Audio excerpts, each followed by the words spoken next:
Advisory has a storm remaining at a Category 5 with maximum sustained winds of 180 miles an hour. Also, as of 11 o'clock, as I've stated, Hurricane Watch was issued for all of Miami-Dade. This means that hurricane conditions are possible usually within 48 hours. The current forecast predicts a tropical storm winds in Miami-Dade County by Saturday, and I repeat, tropical storm winds could be affecting Miami-Dade County as soon as Saturday. I continue to say it, and we'll say it again. Miami-Dade County residents need to be prepared. I'm heartened by what I've seen on images on TV. People are being prepared. People are taking this storm very seriously, and you should take this storm very seriously. Last night, I issued a mandatory evacuation for all mobile homes, everybody in Zone A, and the barrier islands of Zone B. This evacuation became effective as of 7 this morning. After evaluating the storm data from the National Hurricane Center, I am issuing additional evacuation orders. Today I'm ordering the evacuation of all of Zone B and parts of Zone C. These are areas that may experience life-threatening storm surge. I cannot stress this enough. You don't wait to evacuate. If you live in Zone C and you want to know if your house or your home is part of the evacuation order, just go to www.miamidade.gov, input your address, and it will tell you if you are in fact in the evacuation order.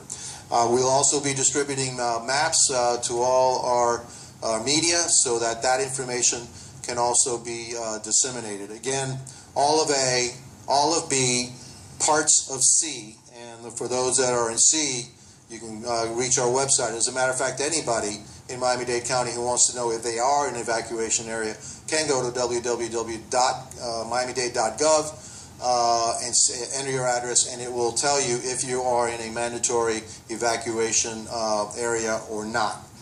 I know we're asking a lot of our residents. This is probably over 650,000 people that we're asking to relocate and evacuate. Once again, that website that you need this information for, www.miamidade.gov, and again, we want to thank our media partners for distributing the maps that we're about to give you that will show this clearly. We have 4 shelters open since 5 o'clock yesterday, and at 9 o'clock this morning we opened another 4. In total, we have 8 shelters that are open today. North Miami Beach Senior High, South Miami Senior, Felix Varela Senior, Carroll City Senior, Miami Central Senior, North Miami Senior, Terra Environmental Senior, and Fuchs Pavilion, which is the pet-friendly shelter. We're in the process of setting up an additional 4 shelters that will be open sometime this afternoon. Miami-Dade transit buses have been picking up residents and taking them to the open shelters since 7 o'clock this morning, and we will continue to do so until 10 o'clock tonight. I want to repeat that our shelters should be a refuge of last resort for people who truly have no place to go. We encourage everyone to provide assistance to family, to co-workers, and friends who are in evacuation zones. Call up family, friends, co-workers, anyone you know who does not live in an evacuation zone, and ask them for shelter. Now is the time for us to come together and help each other out. We're a great community, and together we are stronger. So please help your fellow Miamians. County Services update. Miami-Dade Transit, our Miami-Dade Department of Transportation and Public Works, is opening their parking garages to the public as an area of refuge for personal cars. The following 8 garages will be open starting at noon today, and availability of spaces will be held on a first-come, first-served basis. Those garages are Dadeland South, Dadeland North, South Miami, Dr. Martin Luther King Jr., Arlington Heights, Okeechobee, Brownsville, and Santa Clara. However, please note that Miami-Dade County will not be responsible for any damage, theft, vandalism to any vehicles parked in our garage. Metro Bus, Metro Rail, and Metro Mover services will begin operating on a Sunday schedule starting tomorrow. Miami International Airport. Our Miami International Airport remains open and operational. Some flights have been canceled, so passengers need to call their airline directly. Port Miami. Beginning tomorrow at noon, all commercial vessels, including cruise and cargo, will depart our port. We will close the seaport beginning at 8 p.m. Friday evening. Department of Solid Waste Management, all garbage and recycling services will continue to be provided as usual today and tomorrow. Bulky waste scheduling, and that's the scheduling of bulky waste, was suspended as of 8 o'clock yesterday. However, crews will continue to pick up previously scheduled piles. Again, please don't cut trees and trim bushes. This is not the time to do that. And if you do it now, we won't pick it up. You need to go and take your trimmings over to one of our recycling centers. If residents need to immediately dispose of trash, please go to one of our 13 neighborhood trash and recycling centers, which will continue to operate extended hours from 7 o'clock in the morning to 7 o'clock at night. Parks and libraries are closed as of this morning. And like I mentioned yesterday, I want to encourage businesses to close early and let their employees go home and prepare. This storm is coming and our community needs to be ready.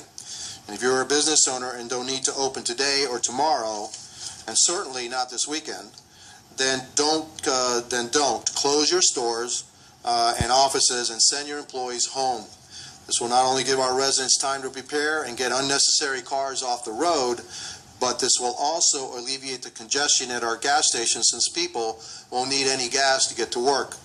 Speaking of gas, those who still are in search of gas for their cars, there's an app for that. It's called Download Gas Buddy from your App Store or Google Play. It lets you find gas stations with fuel and alerts you to the current gas prices. Those of you who are planning on leaving town and have not left yet, I urge you to leave. I urge you to leave early. If you're not on the road today, it's not recommended you try to leave tomorrow. We anticipate traffic congestion to worsen as more and more people try to evacuate. The worst place to be in the middle of a hurricane is in your car on an open roadway. Once again, I'd like to remind everyone that 911 is for emergencies only. Please call 311 for questions related to the storm, or visit www.miamidade.gov. Our 311 call center is now operating extended hours. You may experience wait times, so please be patient. I want to ensure all of our residents that although our county administrative offices are closed today and tomorrow, rest assured that all our essential personnel are working to ensure your safety not only before the storm, but after the storm passes. I also support Senator Rubio and Congressman Curbelo in asking Congress to approve this week a spending plan that includes relief for victims of Hurricane Irma. These are all the updates that I have at this time, and I'll be taking questions after my comments in Spanish and Commissioner Monestein's comments in Creole. So now for my comments in Spanish. Are there